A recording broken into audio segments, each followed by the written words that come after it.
Postcards from a Dying World, the podcast. For more than a decade, I've reviewed over 1,000 books that are mostly science fiction, horror, and bizarro. This feed will feature bonus audio I have produced over the years, as well as a monthly digest of reviews based on what I've read each month, plus the occasional bonus material about my own fiction. Thanks for listening. All right, joining me on Postcards from a Dying World, my second time interviewing Sam J. Miller. Sam, welcome to the podcast. Thank you for having me. Yeah, I interviewed you on Dickheads, and I will point people to the Dickheads podcast interview. It was probably 2 years ago at this point, about your sci-fi novel, Blackfish City, which was one of my top reads of the year it came out, and also a Dick-like suggestion on Dickheads. So we're probably not going to talk much about Blackfish City, but I highly recommend people go and check out that book and that interview. I love Blackfish City. It was great stuff. But today we're going to talk about your new book, The Blade Between. But starting off, let's give people a little introduction into how you got into science fiction and horror, and what's your origin story with the genre? So I was a horror writer before I was anything else. I've gone through a lot of periods where I was trying to write lit fic and where I focused a lot on science fiction. But my origin story as a writer is when I was in second grade. No one liked me. I was very unpopular. I wasn't good at sports. And the way I got people to talk to me was I would tell people that I had seen horror movies that I hadn't actually seen. And I went to a very small farm school where most of the class didn't even own a television. So I knew for a fact that they hadn't seen these movies either. So I could just make stuff up. I had seen the video store box where I would have read the back of the box because I was obsessed with horror movies that my mom wouldn't let me see. So then I would just make up these ridiculous stories and string people along from day to day. And so tell these stories that had nothing to do with the movie or very little to do with the movie, and that people were super into, and then they would, spend time with me. And so, yeah, my origin story as a writer is telling lies so people would like me, and specifically horror related lies. And I've always loved. I kind of want a collection that's just Sam Miller's takes on 80s horror movies, like what you would have done with those stories. Do you have any of them you remember that are funny? I remember that I was fascinated by the box for Scanners, David Cronenberg's movie, and that there's this picture of this guy with this bubbly head. So I had written at great length my 8-year-old explanation for why his head was bubbly. So yeah, and I also wrote my first novel in second grade, which was called Invaders from Mars, and I'm sure that was super original as well. Right. Well, Jeremy Robert Johnson and I used to always joke because I have one of my earliest childhood short stories, which was Night in the Life of a Common Werewolf, was what that was. That's a good title. Yeah, and he had one that was hilarious, and actually there are little tiny bits of elements of his childhood short story in the loop, but he actually posted part of his childhood story on Facebook, and it was hilarious. And I thought, wouldn't it be amazing if we could get an anthology of all these established writers, their most ridiculous childhood short stories? Just don't edit them at all. Don't change them at all. Exactly how terrible they were. It would be great. Yeah, ideally pictures of the bad handwriting and misspellings. Well, as far as I'm aware, my mom threw away all my juvenilia, all my adolescent notebooks, all my whatever, which I'm sure I should be upset with her about, but I'm deeply grateful to her about, because I'm sure it was terrible and there's no potential for any of it shaming me at any point in the future. It's better off dead. Right. So you got your start just making up these stories, but somewhere around there you transitioned to actually I can do this for real. Was this something in adulthood, or were you doing this early on? Super early on. My mom is a great writer and taught me how to write a cover letter and a self-addressed stamped envelope when I was really young, so that I was submitting stories to professional magazines when I was 12. when I was 36, I sold my first story to Asimov's, and I had been submitting to Asimov since I was 12. So, you know, Keep at it. they were, yeah, exactly. Keep at it. It might take a decade and a half and be vaguely worth it. No, it's super worth it. So yeah, I did start pretty early on submitting them, and I vividly remember getting like one. I don't know if it was just they did this for everyone back then, but I always got they were terrible, but they always got at least a sentence of like why they were being rejected, which I realize now is really special and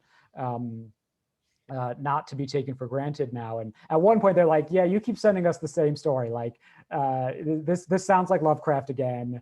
You know, you need to, it was a very gentle, it was a very gentle, get your stuff together. Yeah.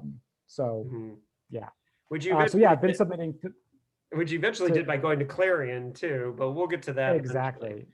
But I want to talk a little bit about, and one of the reasons why I think this new book was really special for me, and we'll get more into that when we get serious about The Blade Between, is that for me as a writer, I'm very curious all the time about how the community in which writers grow up in, or musicians like bands, for example, if people introduce like, you know, say, oh, David, you need to hear this new death metal band or this new hardcore band, the very first thing I always ask is, where are they from?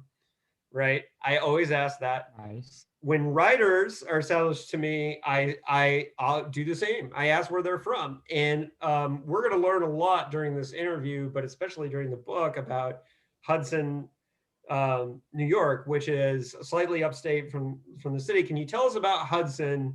Give us the brief introduction and your relationship with Hudson. Sure. So Hudson is like 114 miles straight up the Hudson River from New York City. It is an old city. It was founded primarily by whalers during the Revolutionary War. Nantucket, which had been the sort of center for American whaling, was blockaded by the British. So many wealthy whaling investors moved their base of operations elsewhere, including to Hudson. So for years, that was sort of like the main industry of the city. And my town has like monuments to whalers, and on every street sign there's a little whale cartoon, and it's on the city seal. So it's a city that has this sort of great, sort of noble past. It lost by one vote when New York State was voting on its capital. It lost to Albany by one vote. And I did not know that. That's yeah. So like we were legit. We're not legit now. You know, it became like a big base of bootlegging operations. It was the prostitution capital of the state for many years. Everyone in Hudson who's older than 40 has family stories of, like, if you've been there for more than one generation, you have family stories about the whorehouses of Hudson, and how, like, my grandmother was instructed, like, not to tell people she was from Hudson because they would assume that she was a prostitute. And one time she was riding the train and she was talking to a man, and when she said she was from Hudson, he got up and left because he thought that she was a prostitute. And my uncle, who worked for my grandfather at his butcher shop, was making deliveries to the houses of ill repute, and the madam would always say, you want to take it out and trade? And he would say, I'd love to, but my boss would kill me.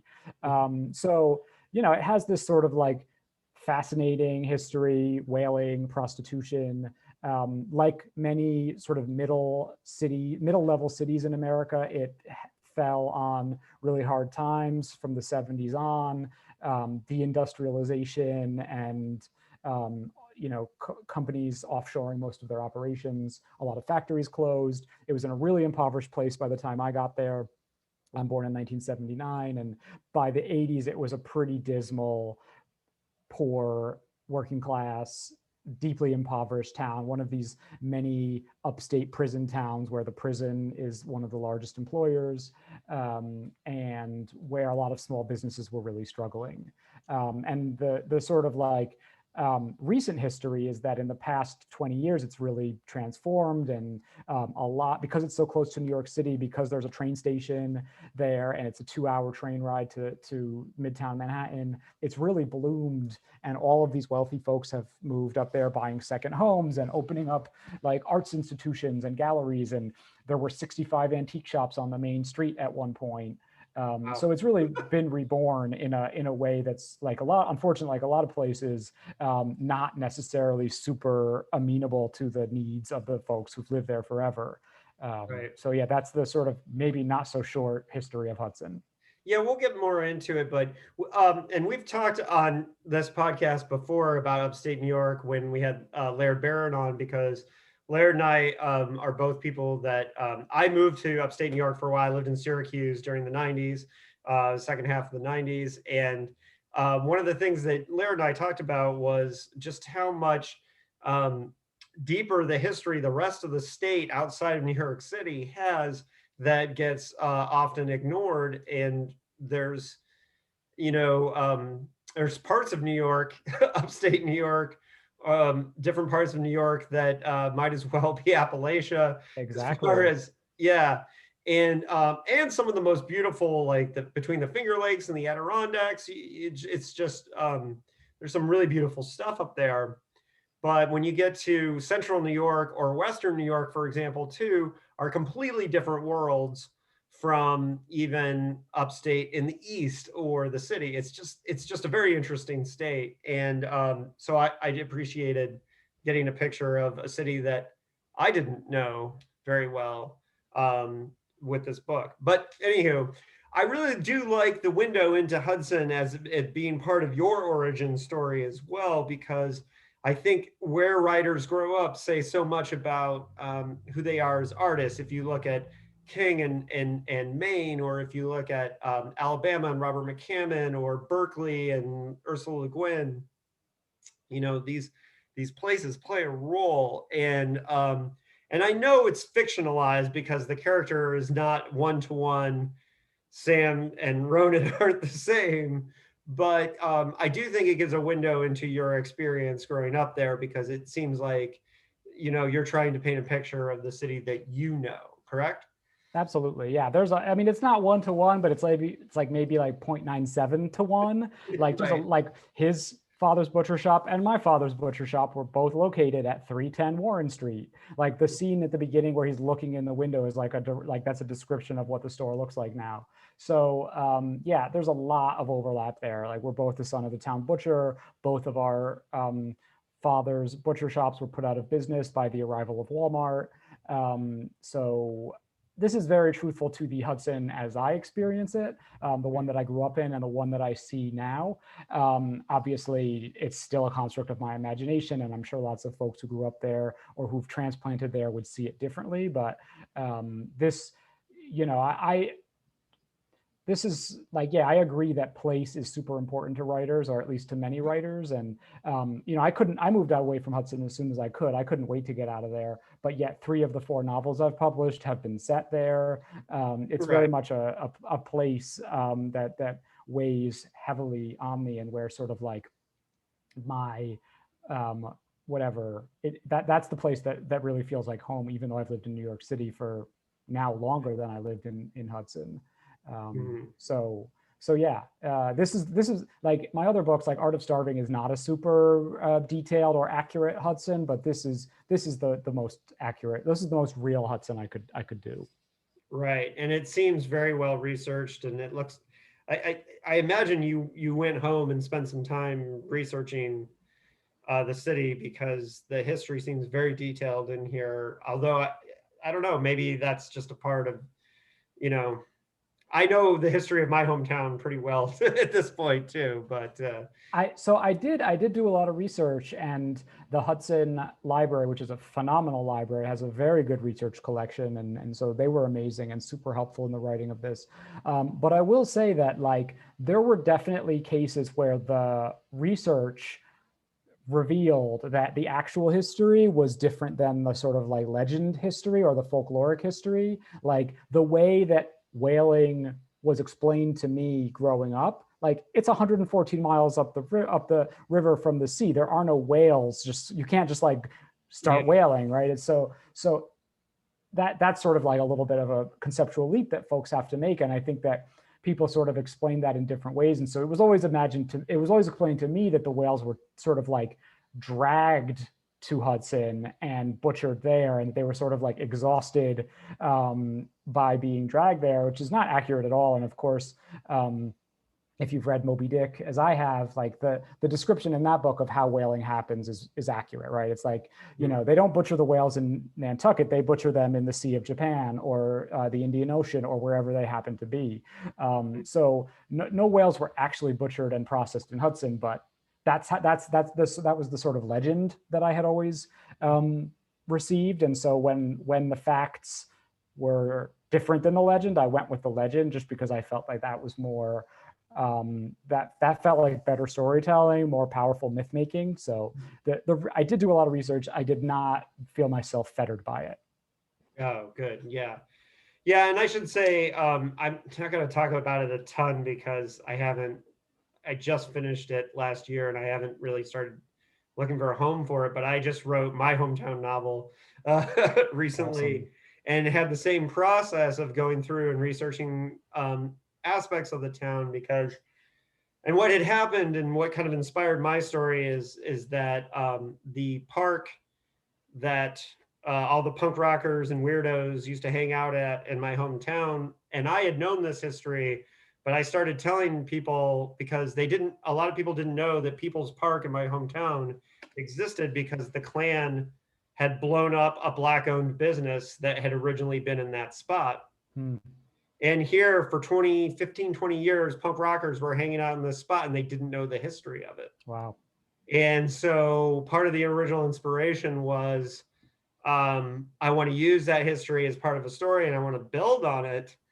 And I had the same kind of process where I was learning what was true and what was legend. And I stuck to much of the history of the Klan and the violent events, but how we interfaced with the ghosts of that became very different. And I think not being fettered by that is kind of really important because you're telling a story. But that process of learning about your town and learning the history is so eye-opening, and it's really interesting because there's this space that when you're a townie who moves away, right? And this is your hometown and you know it. You know all the streets and you can get here and there, but you don't live there anymore and things are changing slightly. And there's this ghostly aspect to the town being sort of the same, but not quite the same.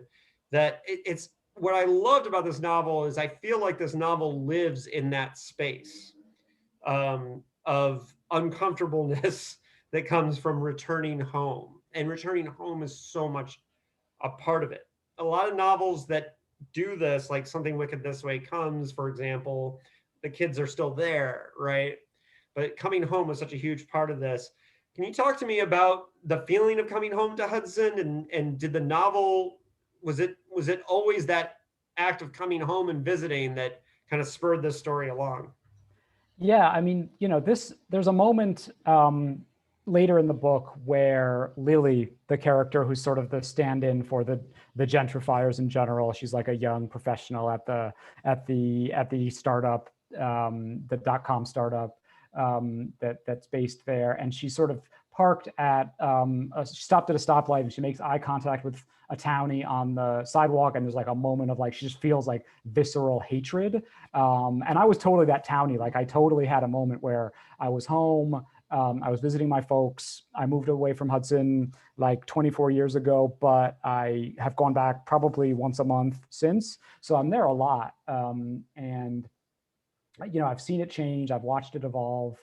And that sort of like question of like, this is mine. Like, to me, this is home. This, like, I own it. I feel like it's mine. It's the landscape of like where my father was like a figure. Like everyone knew my dad. Like I was recently on an event with some folks from back home, and like they all had stories about my dad. So like, I feel like a claim to this place, but so do they, so do the new arrivals, so do the people who are building something there. Just like I feel like New York City is my home, even though I didn't grow up here. So that to me is the tension of gentrification and the tension of the conflict that I was trying to explore here, is that like, I feel like this is mine, but so does someone else. And it seems like those claims are contradictory, or that there should be conflict or tension between them. And in many ways there is, but also, both of them being true doesn't make either one untrue. And that if we want to, like, so much of what we think of as like, urban planning, how cities work, how places are, is based on conflict and whose needs should be prioritized. And so the idea of like fighting for a future that works for everybody is something that's like super important to me, and is really hard, is not a thing that comes naturally. And that's why there's so much, why transformation of a neighborhood so often ends in displacement. So that sort of terrifying space between it's mine, but it's also mine, and we have to figure out what that means together, is where the sort of like seed of the story is, and where the sort of like supernatural metaphor becomes the reality of like, but what if there were monsters? Mm-hmm. Right. Well, and it's funny too, because when you were writing this book, when I interviewed you last for Dickheads, and you kind of hinted at what was going on with this one. And it's funny because from the moment you were talking about writing, it, I was just like this the whole time you were talking about it. Like, I couldn't wait to read this book. And I was very excited because there were so many elements that were interesting to me. And as an animal rights guy and longtime financial donor to the Sea Shepherds, and Nice. like the idea of the haunting or the ghosts of the whales um, permeating the city was, of course, very fascinating to me and very interesting to me.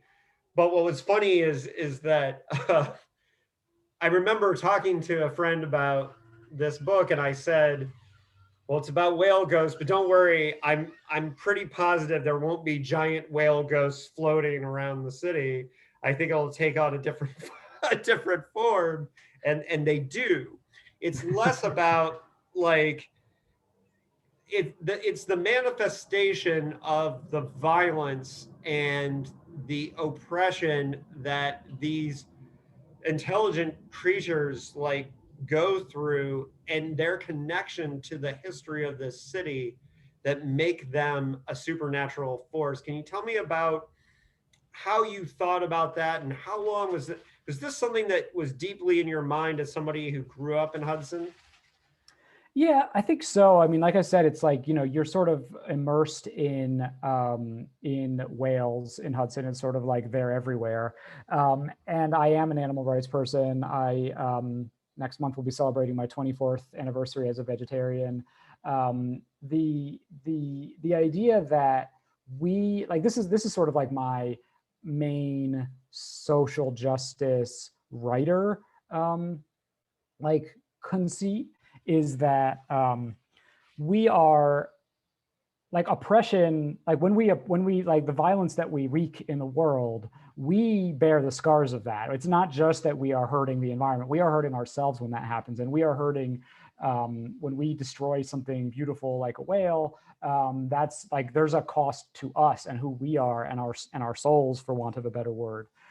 So this was very much like, I want to imagine a world where there's consequences and where there's some form of justice, right? And in real life, unfortunately, justice is something of it kind of doesn't exist, right? It's like humans attempt to create justice in the world, but you could argue that rarely it rarely happens, or when it happens imperfectly, or it's through the lens of racist institutions or whatever, right? Like, so fiction for me is a space where justice can exist. And so the idea that humans would be made to suffer for or pay the price for the violence that they wreak on the natural world is a recurrent one, and one that I'm always trying to figure out. So that was the sort of spark here, is that like we are, there's a Buddha quote: "You will not be punished for your anger; you will be punished by your anger." So like we won't be punished for our violence or our exploitation. We will be punished by that.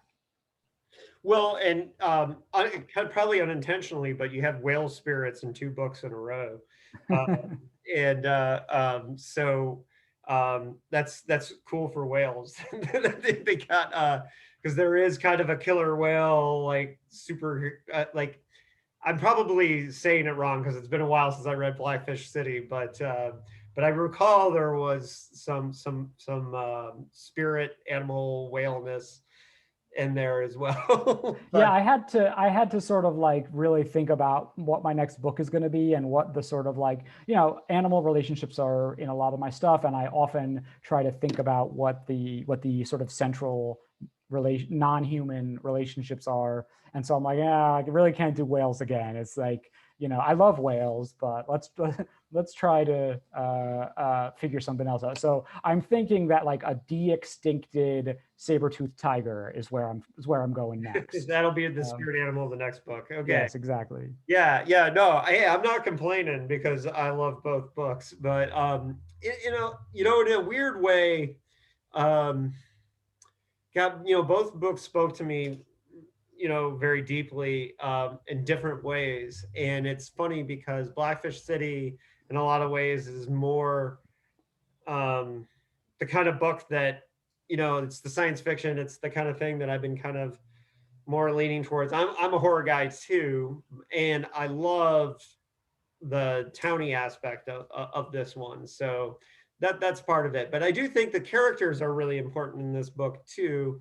And I think if the characters weren't really richly drawn, the book wouldn't have worked as well. So maybe we could talk a little bit about the devising of the characters. Were the characters there from the beginning? Did the idea come first? What relationship do you have with the creation of these characters? Yeah, I mean, to me, as a reader or as a watcher of storytelling, character is where it lives or dies. And like the best world building and plot crafting in the world can't really save a story if I don't care about the characters or if I'm not on board. And conversely, like I'll forgive a lot if you make me care about the characters. Like you can have a lot of problems with your book or movie or television show. So like I often will have ideas that I can't really animate or figure out how to move forward with until I know who the characters are. And this originally was sort of like a short story that I was working on, about a gay couple who go, like the one is from Hudson, and he goes home with his boyfriend for the weekend, and experiences the sort of like, is surprised by the gentrification and transformation of Hudson. And there were whale ghosts, but I didn't really know who the characters were. And it was sort of like a cool idea that hadn't found the right vessel. So it wasn't until I could sort of like really, first of all, give myself permission to tell a story that is like really mine and comes from my own experience, that I could sort of like figure out what are the pieces here, and who are the humans who inhabit this. How can we tell that story best about somebody who is figuring out that he loves this place that he used to think he hated and still does hate, but also loves, and who are the people that would sort of best help him see and understand and come in conflict with that tension. Right. And one of the things that comes out of the characters in this book, and is really obvious, we look at just how the horror community has progressed.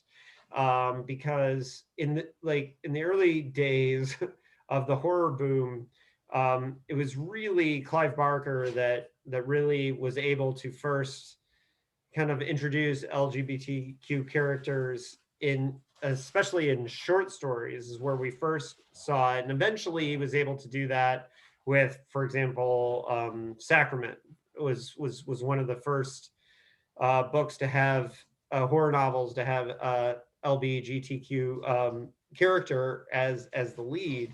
But now it seems like, with this novel, what's great is I don't feel people are surprised about this. It's just a natural thing. Um, it's just one of those. It's not even an aspect that is being pointed out.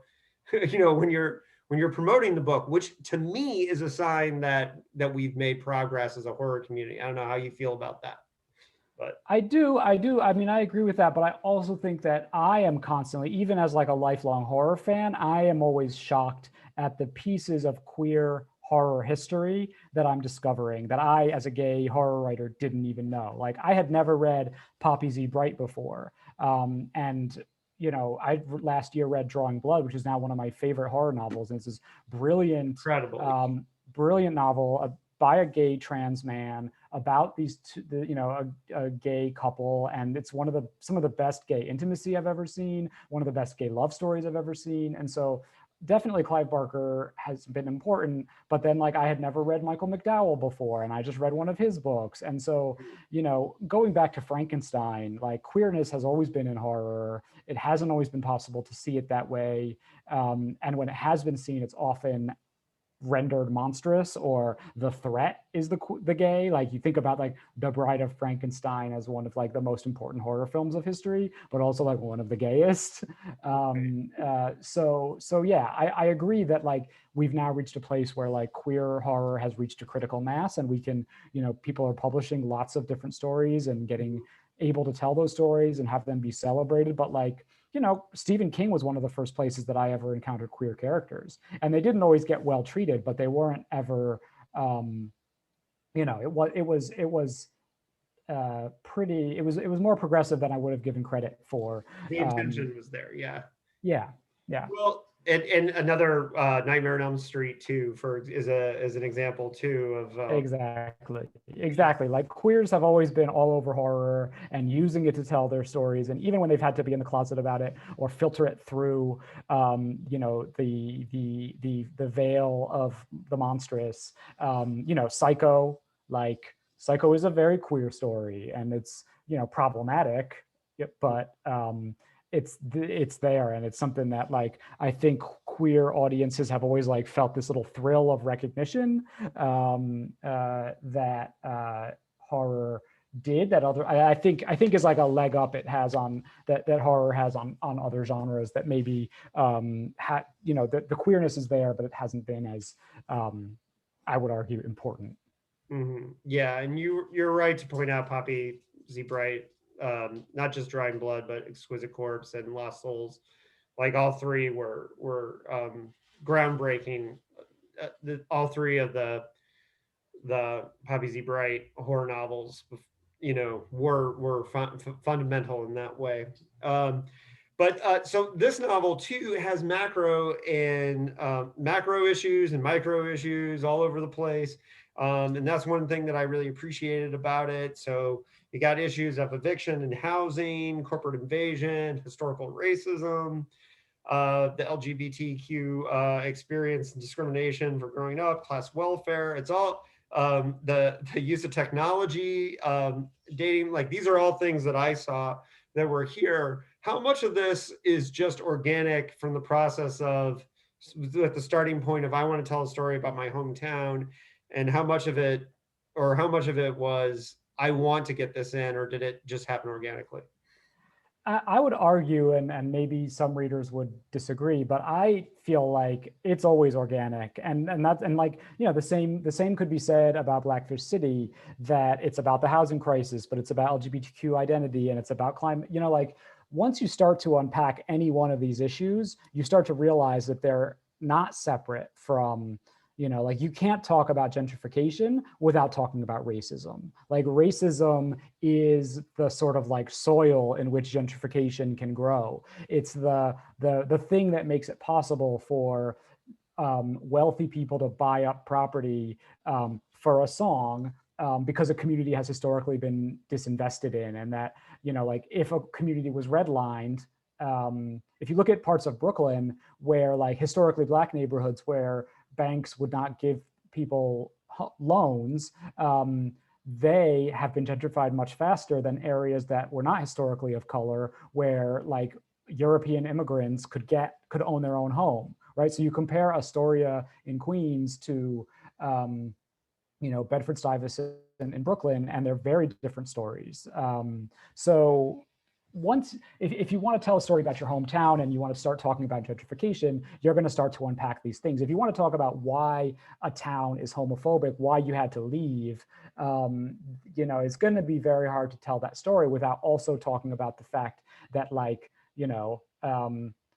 the historic disinvestment in these communities where the industrial base dried up and you have a large working class community who over the course of the past 50 years have sort of been fed this narrative of homophobia and heterosexism and misogyny and patriarchy as a tool to keep people divided and afraid, and not fighting class, fighting gender warfare instead of class warfare, fighting, trying to cling to the male privilege that they might have instead of, saying like the real fight is against the people who are, the companies that are moving out of town and impoverishing us. So once you start to pull the thread, the whole thing starts to unravel, and suddenly you've got 600 issues. And I could see how, if I always get readers who are leaving Goodreads reviews, which I try very hard not to read, but sometimes it's really you can't tough help. To. Yeah, exactly. And talking about, oh, I got an agenda, they've got an axe to grind, why they were checking off boxes. And, for them, maybe for folks who've never thought about these issues and for whom these issues aren't real because their privilege allows them to not live in a world, because misogyny is just normal to them. So thinking about misogyny and reflecting on it has been a privilege that they've had. They confront it on the page and think, oh, this is an issue novel. Well, life is issues. And if you have never seen those narratives, that I could see how they would feel tacked on. And if you've been poorly served by conventional storytelling, where it's if all you've ever read are white straight, cis authors, then I could see why talking about these things could feel weird. But to me, it feels organic. To me, it feels like one story, not one issue, not many issues. Right. You're just reacting to things. This is the way you see the world as an activist, as a person. So you're just reacting the way they may think you're checking off boxes, but you're just seeing the world the way you see it, and they just need to get over it, as far as I'm concerned. Because I like having the diverse voices, and I like reading the books where I see somebody is looking systematically at what's going on. And maybe that's just the activist in me, but it's one of the things about your work that I appreciate. So they can, Goodreads reviewers, whatever. I look at a little bit of that after I finish my review. And then sometimes I might go back and say, if there's something that people are saying that I really can't stand, I will sometimes respond to them in my reviews. But then you're doing the Lord's work, because I always want to tell people about themselves, but refrain because it's just not good practice, and it'll just it's bad for your blood pressure, and makes people upset, including you. So thank you for that, but I will not. I will not be entering that fray. I wouldn't do it for my books. Right. But I do it for somebody else. And that is appreciated. And that, I feel, is, I'm hoping I'm putting it out to the bookosphere that someone will eventually get it back on my books, at some point. And but the thing about it is, and a good friend of mine recently read your book before I did, and I know I mentioned this in the review, that he enjoyed the book and thought it was really well written, and said so. He said that, his reaction was, wow, it didn't work for me quite as much as it did for you. And he and I talked about it for a little bit, and I wondered why I had such a better experience with the book than he did. And what I came to figure out is that this friend of mine he's lived in the same city his whole life. And he's a townie here in San Diego, and he hasn't moved away and come back, maybe for short periods of time, but he couldn't relate to some of the aspects of the book that I related to, not just in that I enjoyed the story, because he said, I thought it was well written. I liked it. I liked the story, but it just didn't knock my socks off like it did me, because I'm sitting there going, oh, it was so great. And he was like, and we just tried to figure out what the difference was. And that's what I think it came down to, is because I think this is a book that for people who have had this experience, it'll be a much stronger experience. And it's not to say that other people won't enjoy it, but I think that if you have gone away and come home and experienced that weird transition, the book is going to speak to you, very, very deeply.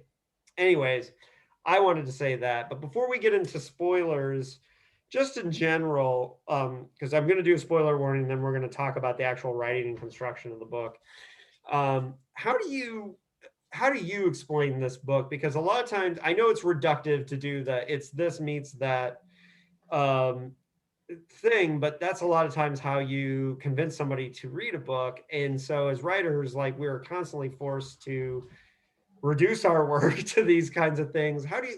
What's your sales pitch for The Blade Between? Because I know for me, I compare it to the work of like Something Wicked This Way Comes, or something like that. Which that is one of my all-time favorite novels. So that is a hugely meaningful comparison. So thank you. I would say that this is like Needful Things by way of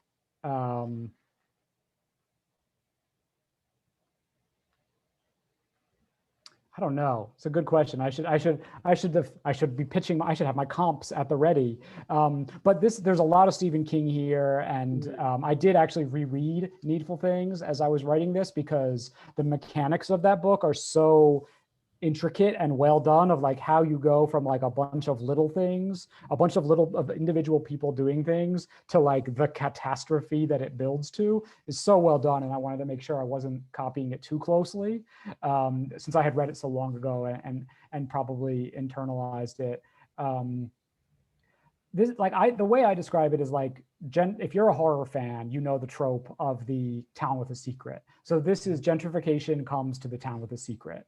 If people started up buying up homes in the Shirley Jackson town where the lottery takes place, what would happen? Like, how would that mess with the supernatural or spooky or horror element? Would like the new arrivals be exempt from the lottery? Would the locals do it on a day when like everyone's out of town? Would they be the only ones would the locals turn on the town, or the townies turn on the new arrivals and stone them instead? Like how would that change the dynamic? And so it's a story about ghosts and gentrification and whales and hate. I mean, this is like, I haven't really talked about this here, but like this is a book that comes of me marinating in not just 4 years of hate, decades of hate. Hate has always been the sort of like engine of American politics, the sort of like thing by which the right wing can, trick people into going against their own interests. So the idea that like people could be manipulated through social media, through technology, to do horrible things is something I think a lot about, and you certainly saw that in America on January 6th with the Capitol uprising. This idea that people who have grievances and rage and anger that has been stoked by liars or manipulators or just evil people who want to achieve an evil end, and then mobilized into doing something concrete, can lead to like mayhem and murder, that's been on my mind a lot. So it is sort of like for this moment where we're all angry and seething in our anger, and that anger can be very easily turned into violence. And it is every day, we see it all around us, but this is the sort of funhouse mirror version of like, what if that was taken to like a really horrific climax? That's well said. All right, so I want everyone to go out and read The Blade Between, and if you haven't read it, pause here, read it, come back, because we're gonna just take a few minutes to talk about like the actual like free for all where we can say whatever we want, because we're going to assume that people reading beyond this moment have read the book. I want to circle back to the Needful Things comment, because when I had Stephen Graham Jones on, we talked at length about, he's a believer that if you're going to write a werewolf novel, you should read a bunch of werewolf novels before you do it. And there's nothing wrong with that. And if you're going to write a slasher one, you should read some slasher ones there's nothing wrong with that, to get the vibe, get the thing that you want to do with it. So I think it's great that you went back and reread Needful Things. What about that structure did you want to bring, or the kind of thing that you learned from Needful Things did you want to bring to the structure of The Blade Between? And it seems like it's to do with the various storylines coming together, correct?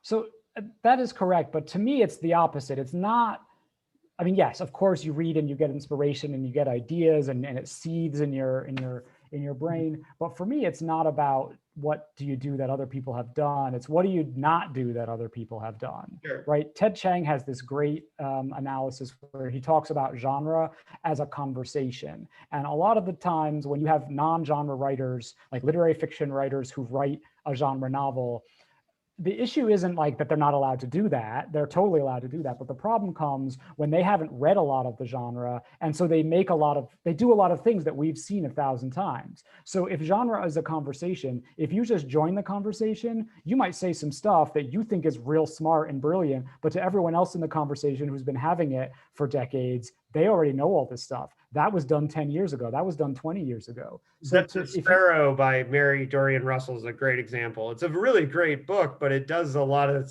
things that science fiction writers have learned a long time ago not to do. Exactly. So for me, it's more about like, I don't want to do what I would love to write a werewolf novel, but I don't want to write Mongrels, even though it's the greatest werewolf novel ever written. I want to say, this is what that book does really well, and let me see what my fresh take is. So Right. for me, rereading Needful Things was more about like, if I'm going to have these two housewives do a knife, like, let me not have two housewives have a knife fight in the middle of the street and disembowel each other, like, because that's been done, right? So Right. so yeah, it's, you read a lot as much to not do what's already been done as to see what's been done and what works well.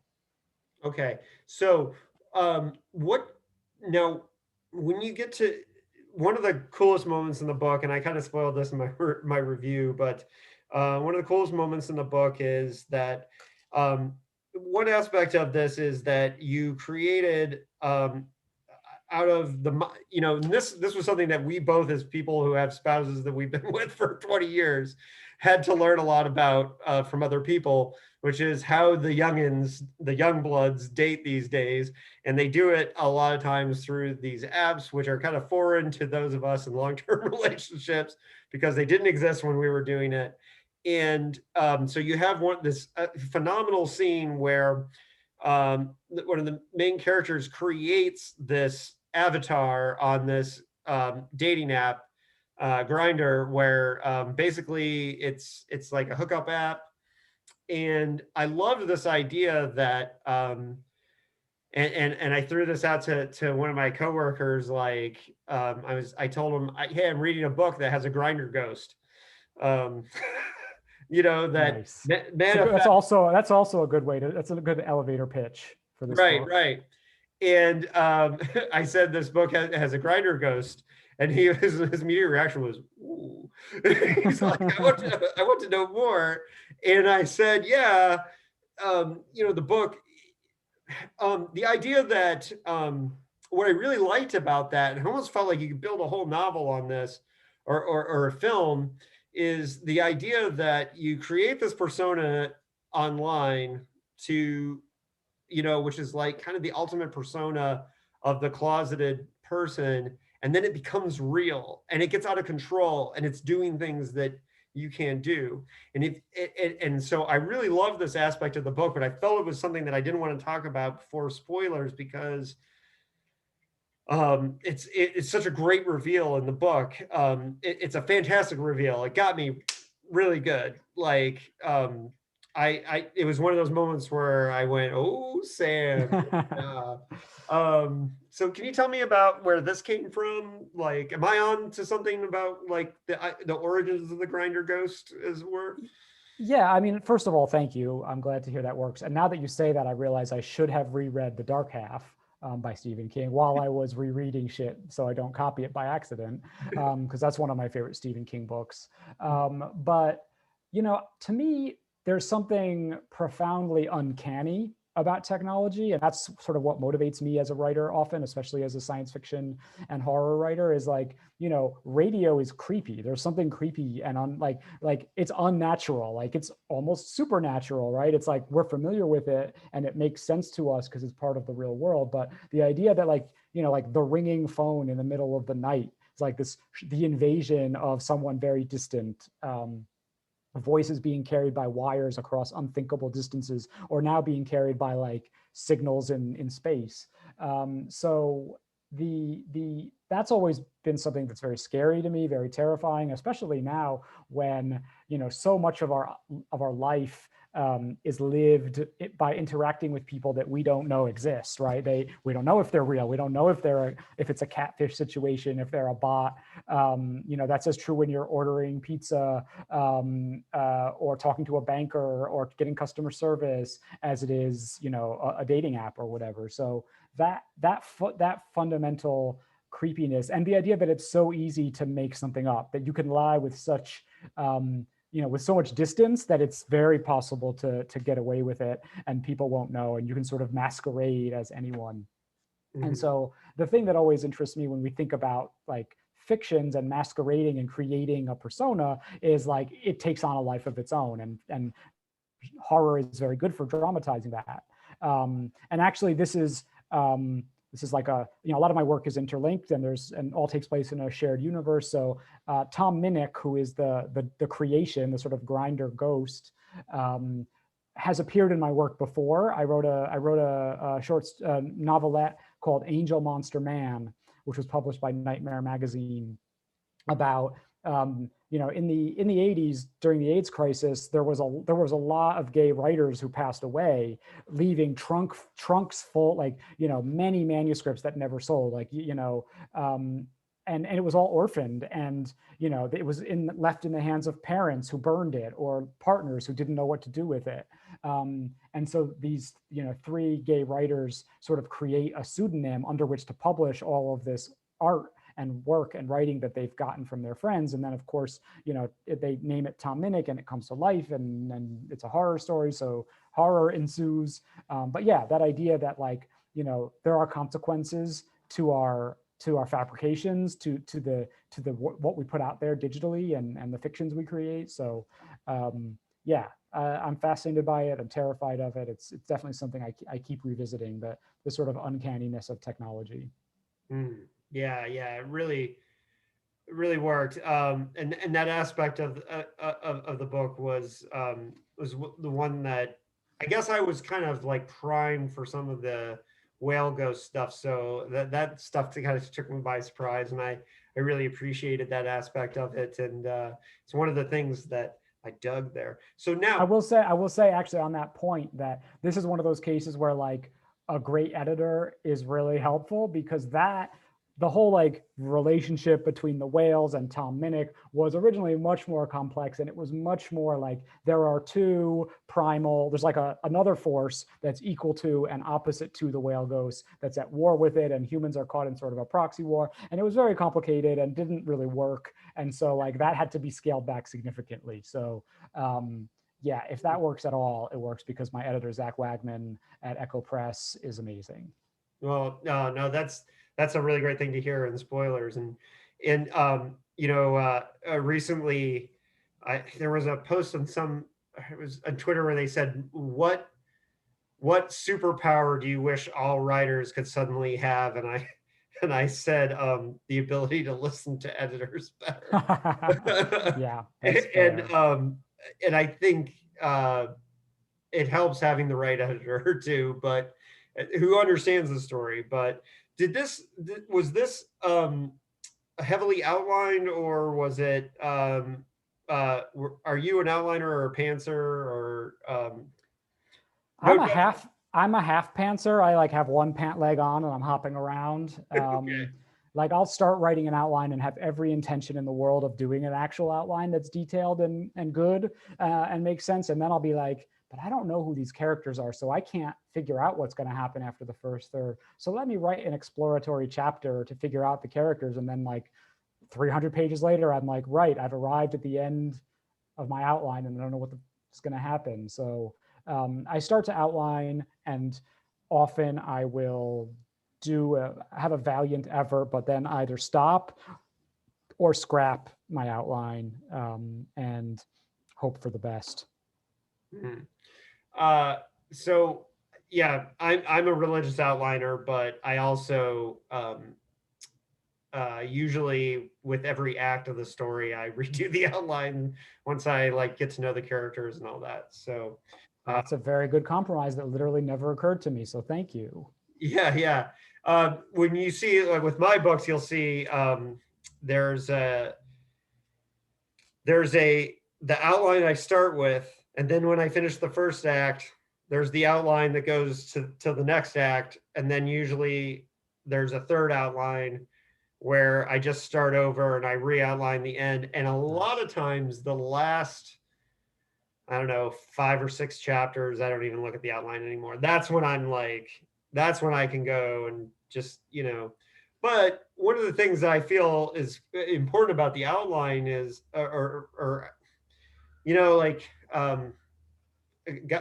bless Uncle Steve. I love Uncle Steve, but when he says outlines are soulless, it drives me nuts because not everyone has the privilege of being able to write every day and pick up where they left off the day before. Some of us might not be able to get back to the novel for a couple days at a time, and the ability to go back and say, okay, where am I? What do I have to do next? When you say Uncle Steve, is that a Stephen King quote? Yes. Yeah, I'm kidding about Uncle. Yeah, I'm saying Stephen King because I know he says outlines are soulless, and it hurts my heart when he says. Yeah, I also think that like on some level, Stephen King is like a storytelling savant, and like you read it and you're like, the plot beats are so good and so like it's always surprising, it's always exactly when it needs to happen, that like, dude, you're on some next level. Like no one else can like be at that level. Like I'm not saying he's perfect. I will say on Sleeping Beauties, there was a reveal that happened that when I read it, I said to myself, there's no fucking way that was that had to be outlined because it was so well set up. And then I found out that he and Owen had written it already as a screenplay before they novelized it.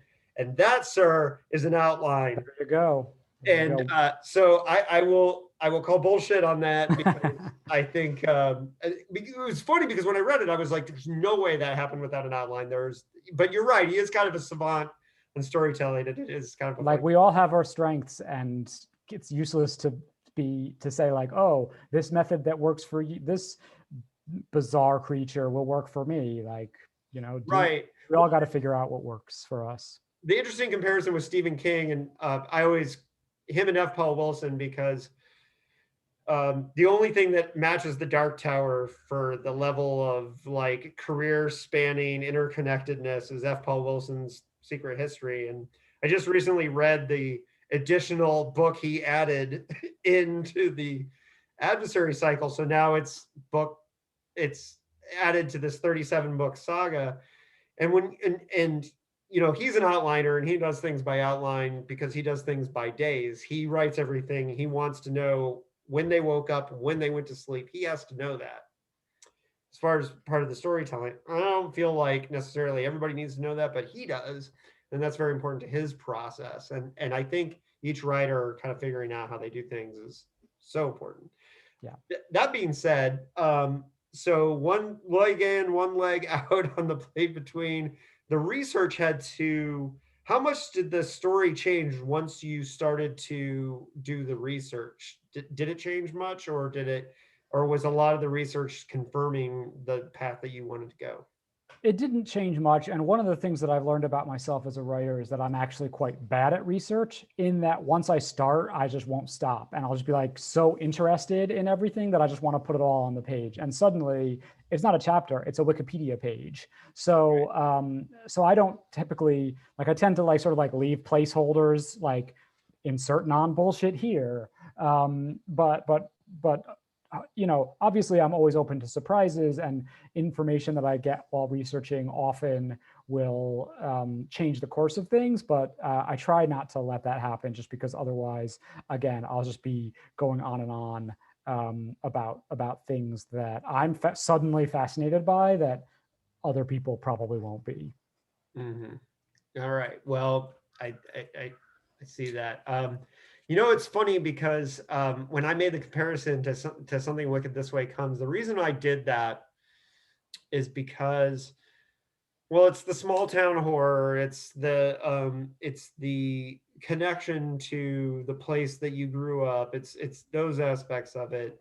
The stories are different, obviously, but it's the vibe and the feeling that I connected to, and that's one of the reasons why you know, Something Wicked just came to my head. But I see the Stephen King thing now. And I like how you said that you kind of dialed back some of the interconnectedness of the two storylines to streamline it. What was the biggest challenge that you found working on this story, and how did you solve it? I know that's a big question. I mean, one of the things that, you know, I have done, like I have now written um, a young adult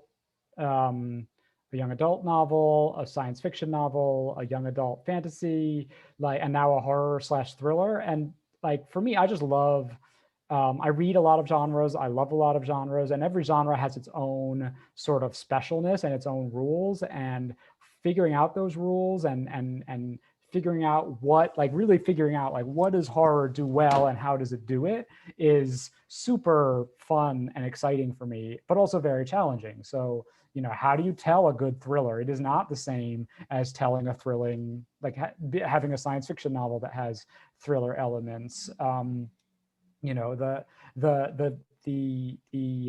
kind of complexity of like multiple players achieving one thing, like, you know, a scheme, a con, a plan, like we have this plan to carry out in Hudson, is hard. And so I always like trying new things and trying new challenges. And so, yes, a thriller, a horror novel, they are really special and wonderful, and in a different way. And writing them is wonderful in a different way than writing a young adult fantasy or a science fiction novel. So that was, you know, that was the fun. That was the most fun and also the most challenging. And figuring out how those beats fit with the story that you want to tell, and it's great because I think well, I mean, obviously I gave the book 5 stars. I think you nailed it. Thank you. So but I think as far as the suspense beats and the moments that were really scary, the phone calls coming from inside the house part with Tom Minnick being 25 feet away, which is if people don't know, that's a feature of these dating apps, is that they can tell you how far away a person is based on where they're logged in, and so it was a great modern adaptation of that idea, is that, you know, this creation that Ronan thought he had made, and it kind of like set the ball rolling, and then found out that it was acting on its own, and that is you know, that's a frightening thing too, is like I've started this ball rolling down the hill and now I can't stop it, and that was one of those interesting or one of the elements of the book that really worked well for me. All right, Sam, is there anything else spoiler wise, something that you know, that you just are really feel very proud of, that you were able to pull off in the book, or something that you that you know, you can gush here. It's a safe space to feel proud of the work that you did. I don't know if it's pride, but one of the things that I was really excited about is, you know, I've spent many years as a community organizer working on issues of gentrification, and it is really hard and really depressing, and victories are far and few between and small, and you might win something at great cost after many years that will have extremely limited impact. So but also, like, there's a toolkit to how you do it, and if you are committed to nonviolent, democratic, participatory democracy, then there's a lot of things that are off the table. So it was fun to tell a story where all those things were not off the table, and where characters could engage in illegal activity and really go nuts. Because one of the things that happened while I was working on this book was I was reading about the Cambridge Analytica whistleblowers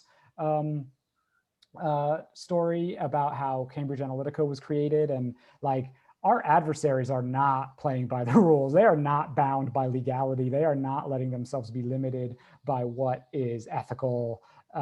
So, obviously I'm not saying that we shouldn't either. I'm just saying it's fun to say, like, what if we did all the fucked up shit that they did?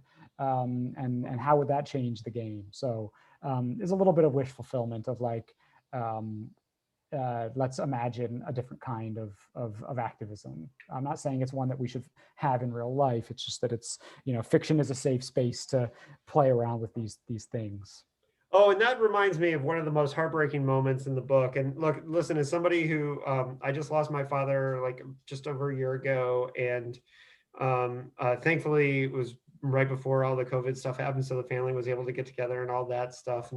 But I had to take care of my father. So a lot of the aspects also that rang true to this book was Ronan dealing with his elderly and not exactly functioning father anymore. And because I had to go down that path a little bit too. And one of the most heartbreaking moments of the book, and I didn't get this into the book review, but I definitely want to put this out there for the people that are listening and for you, is one of the most heartbreaking moments of the book for me is the scene where Ronan knows that he's trying to do something that would further his father's feelings and beliefs, but he has to kind of play the short-term game that he's not following his father's wishes. And the woman that was his father's caregiver is so disgusted with him, but he can't say anything. And God, that part was gut-wrenching and hard. That was one of the best moments of the book, and I almost forgot to mention it. I'm really glad I thought of it, because that book was really, or that part of the book was very effective and hit me in the feels. And I feel it was one of the best moments of the book. But I think probably very few people are going to point to that, but I want to point to that because that was enough that I dog-eared the page. I just couldn't figure out how to get it into the review without spoiling it. But it was enough that I dog-eared the page and I reread that scene because I thought it was so effective and so well done, because I felt Ronan's frustration in that moment. And I felt the woman's frustration at him. I think her name's Marge. But I felt the frustration of characters on both sides. And that was an incredible scene. I don't know if you have anything to say about that scene. No, thank you for saying that. And I'm sorry for your loss. And my father passed away in 2015 after a long illness in which we all, were helping with providing care. And it's super, super hard and super shitty. And, that's something that's played out a lot in a lot of my fiction. So often I'll find it in a story that I didn't even realize I was putting in there. So obviously it was very intentional in this novel, because there's a lot of overlap between Ronan and his father and me and my father. But yeah, thank you for saying that. Well, yeah, and it's funny because I remember around the time that Star Trek Picard came out, there were people who were saying that they didn't want to see older Picard, and I was like the opposite. I was like, as somebody who watched a parent age, I thought it was so delightful to see this character that I loved and watched for years become an older person. I'm not so sure about where we're going from that storyline now, but I appreciated that, and I appreciated that aspect of this book. But I know you're a Star Trek fan too, so it's the point of comparison here that's interesting is with a different Patrick Stewart character, because I actually refused, like, while I agree, I loved the fact that Picard did a great job with, exploring that of like someone preserving their dignity and struggling to like, age. Like, I actually refused to go see Logan, even though I knew it was going to be like, everyone said it's amazing. I'm sure it's amazing. I just can't watch like Professor X deteriorate and die. Like, I get that. I get the concern. I get where people are coming from. But I did really love Picard. Not as much as I love Discovery, but that's a separate podcast conversation, maybe. Yeah, yeah, I'd love to talk Star Trek with you sometime too, just Awesome. out of fun. Uh, I could talk about Star Trek all day, so we better stop that now. But yeah, Sam, I appreciate that. I just really love this book. What do you got coming up next? Like, what are you working on? Anything you want to give us a preview of? I have some shorts. I had like 4 short stories come out in January, which was super weird and accidental, including a short story called Let All the Children Boogie about my favorite David Bowie song, Starman, which came out in Tor.com. But as far as bigger picture projects, I'm really letting stuff germinate and working on some bigger projects that I am really taking my time with, and not trying to rush into another novel just yet. So stay tuned for fun on that front. Yeah,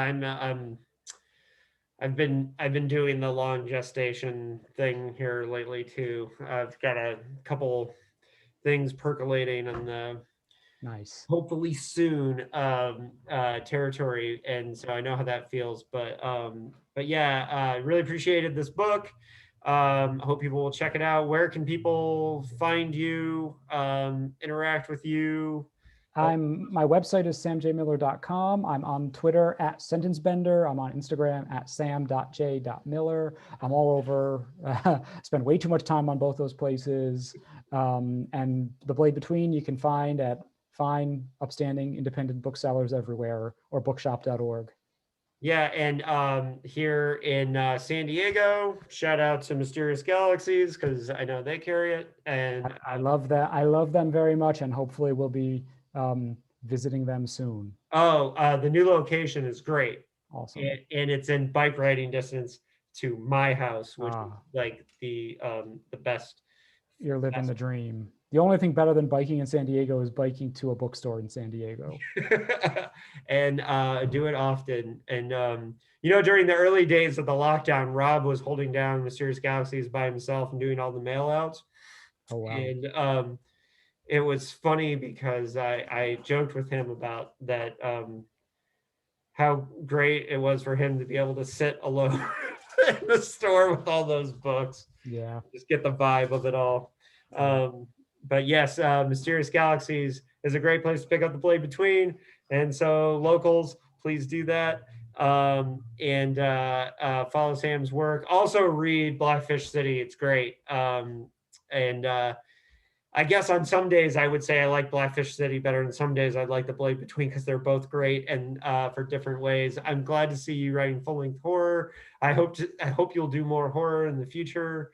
But of course, I like your science fiction too. So thank you so much. I appreciate you for reading, and this was great. I always love chatting with you, and let's do this again sometime. Yeah. Let's do it on a open topic with some books.